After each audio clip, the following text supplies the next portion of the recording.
Le prince Moulay Hassan a pris part le lundi 21 avril à l'ouverture de la 17e édition du Salon international de l'agriculture à Meknès, dans le nord du Maroc. Ce salon axé sur l'importance cruciale de l'eau pour un développement agricole et rural durable est une nouvelle illustration de la haute sollicitude et bienveillance dont le roi Mohamed VI ne cesse d'entourer le secteur agricole.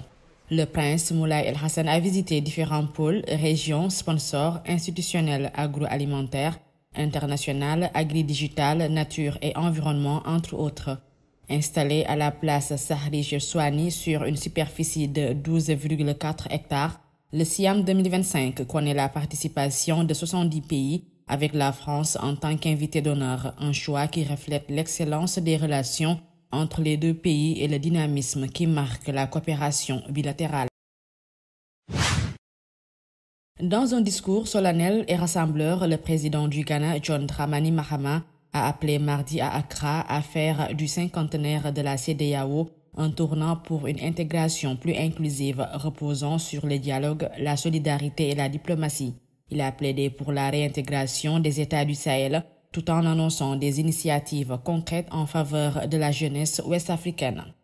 Aujourd'hui n'est pas qu'une célébration, c'est un moment de réflexion sur notre parcours collectif et une invitation à renouveler notre engagement aux principes qui nous unissent depuis 50 ans, a déclaré Mahama en clôturant la cérémonie officielle du lancement du cinquantenaire de la communauté économique des États de l'Afrique de l'Ouest devant plusieurs chefs d'État, anciens dirigeants et hauts représentants de la région.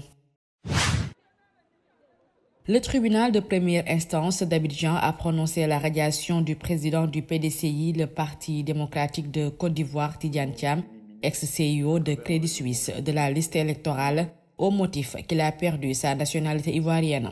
En fait, ce qui se passe, c'est que le pouvoir vient d'éliminer à travers un raisonnement juridique inique et incompréhensible son rival le plus sérieux à l'élection présidentielle du 25 octobre 2025, ainsi que les sondages le démontrent, a-t-il déclaré dans une vidéo. Tidiane Thiam a obtenu la nationalité française en 1987, après sa libération de la nationalité française consacrée le mercredi 19 mars 2025. Le président du PDCI fait face à un autre front pour acquérir la nationalité ivoirienne, une condition d'éligibilité à l'élection présidentielle en Côte d'Ivoire. Le secrétariat général de l'Assemblée nationale du Tchad a publié jeudi 24 avril un communiqué officiel demandant aux anciens conseillers nationaux de la 4e législature de restituer leur passeport diplomatique.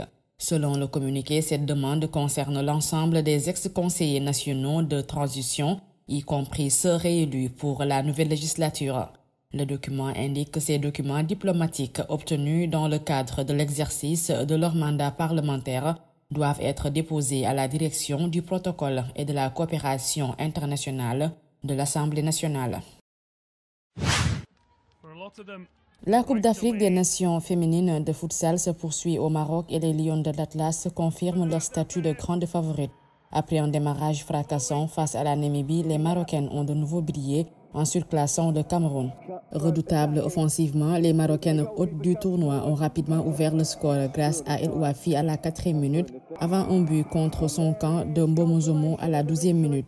Naïdil a aggravé l'écart, puis Belou a réduit le score pour le Cameroun, mais les Marocaines n'ont pas ralenti. Khairi El Madani, Tatlaoui et Zaid Al-Kilaini ont scellé une victoire nette. Avec 15 buts inscrits en 2 rencontres, le Maroc décroche déjà son billet pour les demi-finales.